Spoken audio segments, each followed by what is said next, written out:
The views and opinions expressed on any program are those of the producers and/or the persons appearing on the program and do not necessarily reflect the views and opinions of FRC Media, Bristol Community College, or the City of Fall River.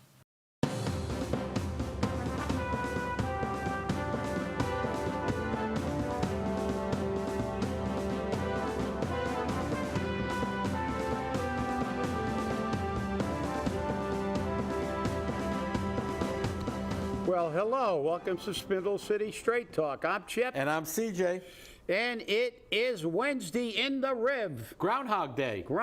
He saw a shadow. He saw a shadow. That's Six more weeks of winter. 6 more weeks of winter. And if you look, we're looking at the national weather forecast this morning. Yeah. They say that there's a huge storm going from Texas to New England. But I heard that it was going to miss us, that one. Well, it's going to miss us. It's not going to miss western or northern Massachusetts. Well, we can be like the politicians. It doesn't concern us. The hell with the rest of the country. We don't care if they're buried. But no, it's too bad. But then again, listen, doesn't mean it's going to miss us because you know weathermen. That's right. The best job in the world. You can be wrong all the time and you never get fired. You go, right. Well, there's a 10% chance of precipitation. That means that no matter what happens, you're covered. You're covered, exactly. It doesn't rain, snow, sleet, but if it does, hey, we said there was 10% chance. Yeah. But that's the way it is. The U.S. representative from Worcester. Worcester. Yep, from the 1st Worcester District. I don't know if that's what they call it, but she's retired. She's retired. She's retired. Well, they're all retired. She's not running for re-election. Yeah. She's a Democrat. She's not running for re-election. So there's another seat 30, now available. That's 30, I believe. Yeah. It was up to 29. Yep. I believe it's up to 30 now. Yep. They're all bailing out so they don't have an ignominious exit by getting crushed in the polls. That's right. People are fed up. I mean, throughout the country, throughout Canada, you got that truckers thing. The American truckers that supported the Canadian brothers, they were removed from Facebook because they actually had the audacity to say that, the government doesn't have the right to tell you, when to go out of your house. And ironically enough, before I left today, I saw a report that Johns Hopkins, the place that told everybody that was really in total support of the lockdowns and everything else, did an in-depth study, data-driven study. They, unlike politicians who never apologize when they're wrong or admit that they were wrong, and they just keep doubling down, Johns Hopkins came out and said that the lockdowns were totally useless and actually counterproductive, that it hurt a lot of children, a lot of adults with psychological issues and suicides. Johns Hopkins was driven by the data and science. So not reputable. I guess the dwarf king, Fauci, is not going to accept that report. Well, they're not reputable. Yeah, they're not. Of course they're not. Yeah, but that bureaucrat is, St. Fauci, So today is the great twos. Two. Yeah, that's it. So everybody run to the casino. That's it. Play your number today, 2222. Yeah, and Fall River, I don't know about you, I have to report, if you're coming up Eastern Avenue, northbound lane, Northeastern Avenue, there's a lane and about a lane and a half, maybe a half, stretching it. So that means if you're in the outside lane, if you're in the west lane, northbound, when you get to those areas, you're going to have to go over into the other lane, and that person hopefully will move over to give you room. And to me, there's no excuse on Eastern Avenue. Listen, we've got a lot of streets that I actually had somebody say, why doesn't the city make some of these streets one-ways now? Because they're narrow two-way streets, and you can't get through. And then you're in the middle of the street, who's going to back up? And it's a horror show. But places like Eastern Avenue, now there's no excuse. You can see the center line. You clear the center line, and you're clear enough for a car. The lane, it's like what they've done to Ellsbury Street permanently. If you look at Ellsbury Street, you know there's no breakdown lane anymore. all they have is a bicycle path. So if your car breaks down either way because they got that center lane basically erased, because nobody can travel in a center lane unless they're turning into the edifice to their wastefulness, or as it's known in its other name, Durfee, BMC Durfee High School, they've completely eliminated, they turned a four-lane road into a basically lane and a half road. So if you look at that coming up, next time you do, just think about when if you're broken down, or if you're coming down Ellsbury, southerly on Ellsbury, and you pull over to drop somebody off, you can't. You're halfway in a travel lane, so people have to go into the other lane to get by you. Another masterful piece of engineering by our politicians. They took a four-lane road, a road where there are 3 institutions of learning and prone to tremendous traffic at particular times, and actually made the traffic worse, which means that because of government incompetency, we're going to have police there forever. That's it.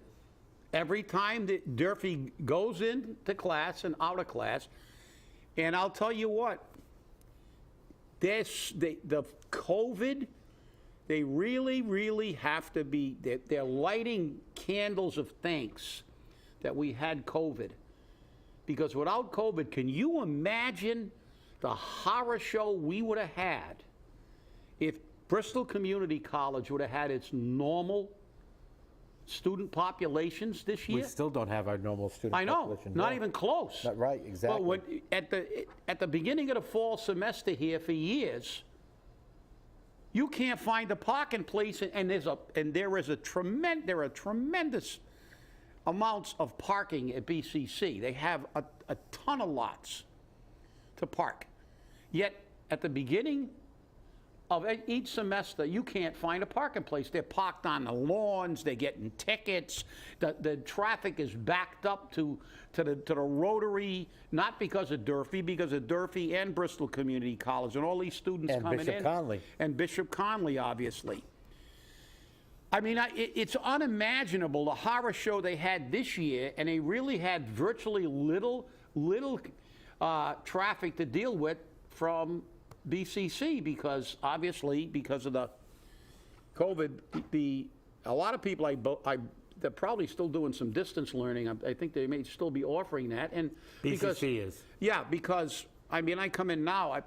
I remember the first semester until half of them flunk out, which normally does happen. Then you can find a parking place. But we've been doing this show for nearly 10 years. Yeah. And and in September of every year, it's like for a month and a half, you can't find a parking place here. I know. I mean, remember it very well. You got to walk a half a mile to get back to the studio. But they were lucky. So don't think that this is a problem. As our leaders have said, we're addressing it. It can't be fixed. It can't be fixed. It's only going to get worse. It's going to stay here forever, and we're going to have police there forever. The sad part about it is, I mean, if BCC goes back into full swing where every class is offered on campus like it was in the past, and we start getting the type of attendance that we're used to seeing here at BCC, it's going to be a problem for them because they can't take a right turn onto Ellsbury Street. Yeah. They have to go up to Langley and then all the way over and down and around. And I hate to tell them this, but there's a school on Langley Street. Exactly. The Tansy. That's right. That's right. And you know how long is it going to be before they block Ray Street off Right. to Langley? Right. Because you know what's going to happen. Tansy School. Yeah. Where's the Tansy School? The North End. Where are all the politicians from? In the North End. Most of them are from the North End. Right. They are the elitists. They're the elitists, that's And right. the elitists are not going to, it's pretty hectic over there now with just the Tansy School when That's it right. gets out. Ray Street, Langley Street. So, I mean, this is a never-ending problem because, again, the government doesn't really care. So we're going to have to tie up police force. Whether if it's on-duty personnel, we're taking people off the streets to do traffic control. And if they're on overtime, we're spending a lot of money for the rest of, for time in memoriam to deal with something that these pinheads couldn't figure out. Well, I personally believe that the school department should pay for that overtime. Yeah, they should. Let them pay for it. Yeah. Okay. Actually, that's a pretty good idea, CJ. Yeah. I think maybe they should have a permanent overtime detail there and pay these guys so we have them and let them pick up the tab. Exactly. Because who cares? It's not their money anyway. They won't care about that. But then again, it'll take away from a salary increase for all the bureaucrats. We'll lose another dean. We'll need another dean of students. We'll need the assistant dean of students now. Because you should follow them around someday. See They how do a hard lot of they work. That's right. It's like a guidance counselor. That's a private joke. Yes. It's not so private, but Yeah, I know. we just can't say who said it. But we did talk about it. But hey, it is what it is. And so you look at the city, it's still kind of messed up. But like you said, you got to give them a little bit of slack. But then also, no transparency. You don't see anything online. Like I said, what are we going to do? What are we going to do prospectively to deal with this problem? Are we going to say we're always going to take snow out in major blizzards? Are we going to have a protocol like we announce it? Blizzard coming, these streets are going to, we're going to begin towing right at 6 o'clock or 3 o'clock, 6 o'clock in the afternoon. We're going to begin towing even though the storm isn't here. And these streets will be cleared and closed after the blizzard in sequence. As I'm not going to tell you what streets, that's their job. They know what streets they feel are important enough. But let the public know. This way the public doesn't have any complaint. You say, look, get online. Or we'll have a public service announcement on TV, but go online and we'll have all this stuff and we'll have a standard operating procedure, SOP. You see, this is what happens. This is why people realize that when they have an SOP, there's no excuse because you know that this is going to happen every time. So we say, okay, we have a, whether you want to have a, DEFCON 1, 2, and 3 or whatever, whatever you want to do, just say, look, normal snowstorm, forget about it. We're going to, we should be tagging and towing for every snowstorm just because of the public safety aspect and also for the clearing of the streets. But you got to have a policy. If we have a major blizzard, obviously, you need mower. There's talk about the 125 trucks weren't enough, but then again, how many of those trucks are actually too small to deal with the blizzard? We've gotten some people that said we had a lot of small trucks that frankly can't plow this kind of snow. And it required another plow truck to come and pull them out. So, I mean, we're wasting money. And, maybe the city should start looking at putting in a minimum size vehicle for contractors. Yeah, I always think back to the time when we did our own snow removal and we had big giant trucks. But of course they said it's cheaper to contract it out, which is a big lie. It's cheaper for the first few years. Then later on, it's 3 times the expense we had. The same thing with the trash pickup. Remember how much money we were going to save on the trash pickup? Haven't seen a dime yet. Guess what? I don't see my taxes going down. Now they're talking again. The rumor out on the street is that again, at some point in the lame duck administration, they're going to be talking about bags again, or fees, or both.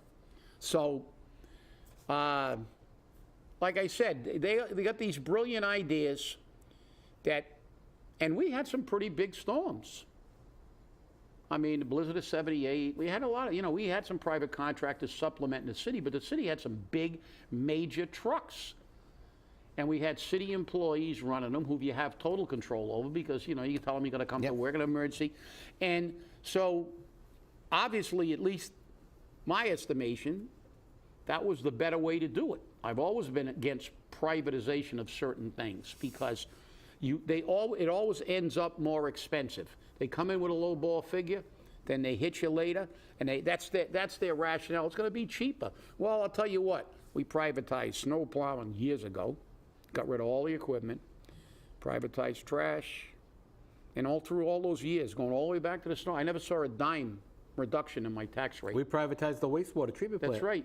A long time ago. That's Jeez, right. I can't even remember how long ago we did that one. Yep. But And have you seen any savings in your No. sewer bill? I haven't. I've owned my house for a very, very long time.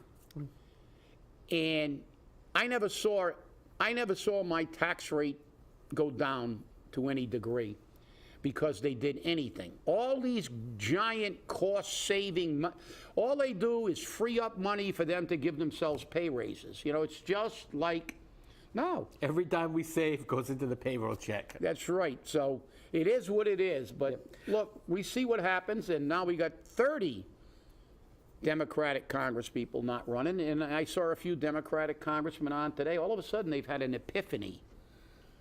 Bipartisan about crime. And today, by the way, keep in mind, it's the funeral of the second officer, Isn't it the Wilbert third? Mora. Isn't it the third? Two in New York. Yeah, two in New York. Yeah, one in Houston. Right. He was buried yesterday, I Right. believe, the Houston officer.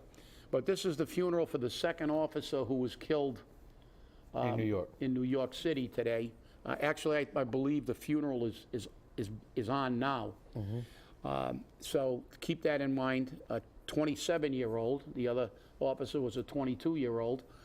A 27-year-old was killed. But now these epiphanies, because they're all running in contested, they know that people are turning on them like they did in Virginia. All of a sudden, these congressmen in these districts where they know they're in jeopardy have now become unwoke. They're no longer wokies. Now they're concerned. I saw that the congressman was like, well, you know, we can't, this crime is out of control and we can't defund the police. All of a sudden, you can't defund the police. But we got to still put in money into but we can't defund it. We need this. And then he was questioned on the border, which they don't ever say a word on. And we're going to go spend American money, jeopardize American troops, even though they say we're not going to be in a combat role, to protect the borders of another country, but we can't protect our own borders. So now he said, oh, no, we need secure borders. People should not be in here illegally. But, all of a sudden, it's amazing how they have these epiphanies. The epiphany is one of the two foundations of their existence is in jeopardy. 50% of their time is put into fundraising for their party, and the other 50% is to get reelected. So now they're worried about getting reelected. All of a sudden, they're paying attention. Yep. And of course, what's going to happen is, with them stepping down, we don't know who we're going to get. And if the Republicans take these seats, the president's going to have a hell of a time for the rest of his term on getting anything accomplished, including a Supreme Court nomination if it's made too late. Yeah, well, he has a tough enough time getting anything through now, and they've got control of everything. Exactly. So that's how ridiculous these policies are. But, that's the key. The key is that we're looking at, it's a catastrophe all over the world. Inflation, they're deniers. They talk about misinformation, but they deny everything. There's no inflation. There's no problem with the delivery of vehicles, supply chains. There's no problems at all, according to them. And they even made fun of somebody saying there's a crime issue. And Psaki, like, oh, what are they talking about? What are they talking about? They're talking about people being victimized all over the country. Not only police officers being assassinated, but people becoming victims. It was really did my heart good. They had a new video out. They had some jewelry store owner. I didn't see where it was. I just caught the snippet. They just referred to it. But there were three shoplifters, they call them, but they're not shoplifters. They're pulling an armed robbery because a sledgehammer and a hammer is considered a weapon. They were breaking into his jewelry store. They come flying in. There was one in there already, two getting ready to come in. He came out because he had a permit, pulled out his gun. As soon as he pulled out his gun, they disappeared. You know, that's the problem. In most stores, they just say, let them steal everything, and then we pay because insurance rates go up for everybody. That's right. And nobody, they don't care, and they never apologize. That's the thing, no matter what. They've destroyed this world, not just the nation, with these lockdowns and with forcing vaccines on people that they've admitted don't work. And then they run and hide, like Trudeau. He's in a bunker somewhere. He went and hid from the nasty truckers. So because they want the right to decide what to do. And so he's high. You know, I mean, I'll tell you what, it's getting bad when in Canada the only thing they do is shovel snow and watch hockey games. I mean, when they get so upset that they're demonstrating, we know that we've hit the tipping point worldwide. Oh, yeah, exactly. You know, when you see demonstrations in other countries, it's kind of the norm. You got radicals in the street of France, riots everywhere, all over Europe, but of course the mainstream media won't show those riots. But when Canada goes rogue, we're in trouble. We are in trouble. There's no question about it. We are in trouble. I got to bring it back to local. Uh-oh. Because I, this morning, was reviewing social media. And so this might be misinformation, but it's not, because they actually posted the letters. People are putting notes on cars for people who have taken their parking space. They think they own the street. And no threats? Oh, no, threats. Threats, too? Oh, yeah, okay. You know, there was a picture of a car bombarded with eggs. I mean, eggs all over. Nothing worse than frozen eggs on your car, let me tell you. And then they had people saying, it's the law. You can hold the place for 48 hours. It's the law. I said, cite the law. Please, cite the law. I would love to know where that law is written. Cite the ordinance. Cite the law. Now, I know in Boston, for many years, if you put a chair or an ironing board or whatever in a parking space to save it for you, DPW used to drive around with a truck and just pick it up and throw it in the back of the truck. A lot of chairs got tossed. Yeah. Maybe Fall River should start doing that. Well, again, we get back to what? SOP. Yeah. We have to have and you can't go hide in your bunker like Biden and our mayor and never ever tell people what you're going to do. Just put everything in the back door and then announce it after the fact. You need an SOP. Come out and say, look, this is what we're going to do from now on. I'm not going to blame you about what's happened in the past because it's in the past.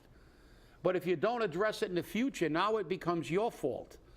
What happens if these things degenerate now? We've had bullets flying all over. What happens if there's a crime committed over a parking place? These people have to realize that, number one, they don't have the right to just ignore the law, and the public streets do not belong to them.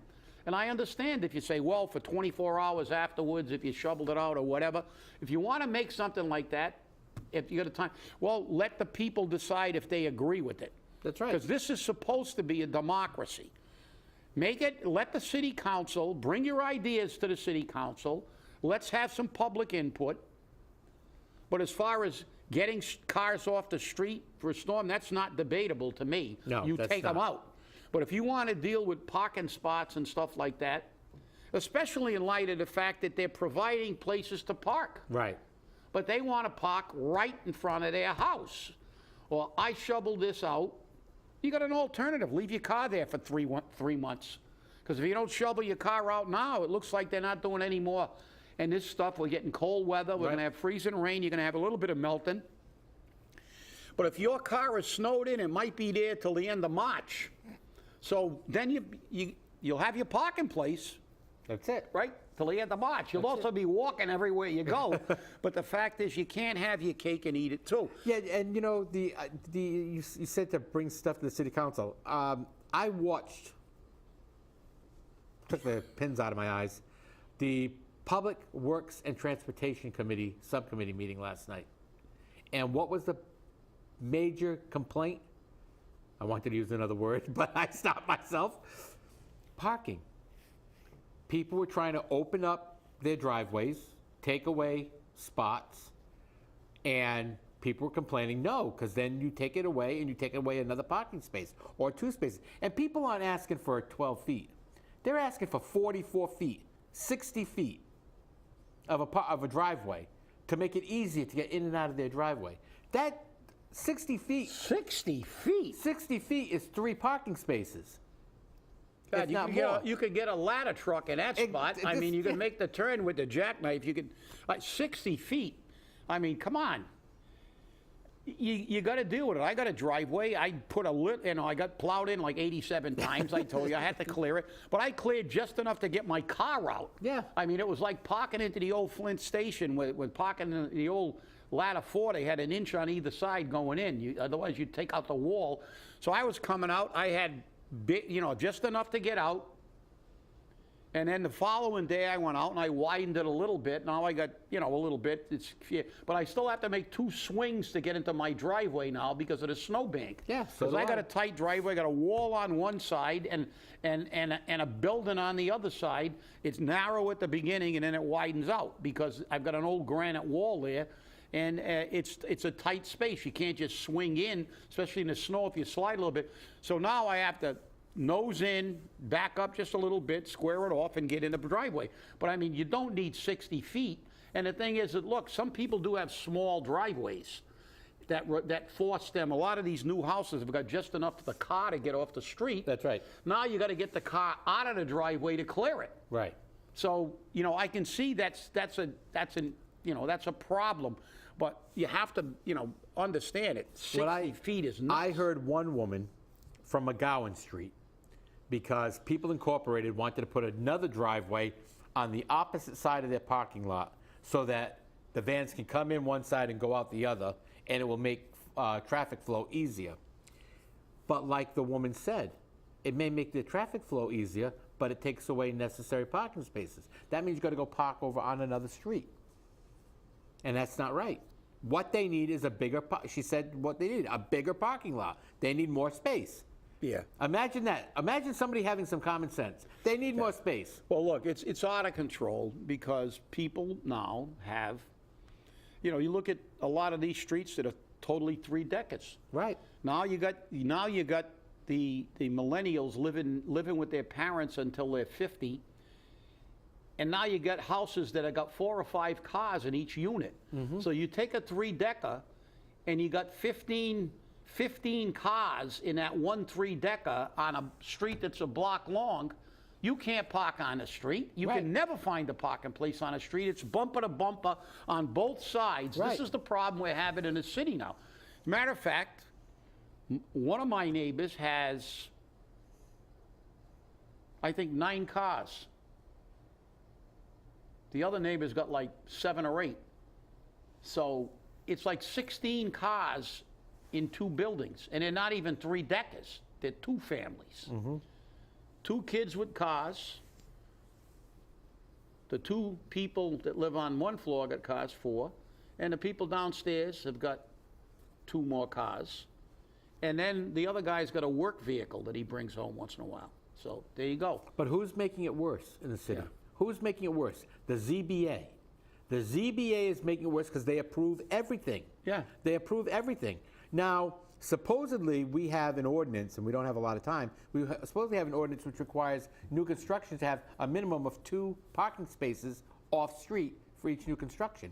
But, again, that's something else that's overlooked. Well, looks like we're out of time, people. It's always a pleasure to be in your home, and remember, stay safe, stay angry, and hold your politicians accountable. Have a great day, and stay safe. And keep that officer in your thoughts today that's being buried.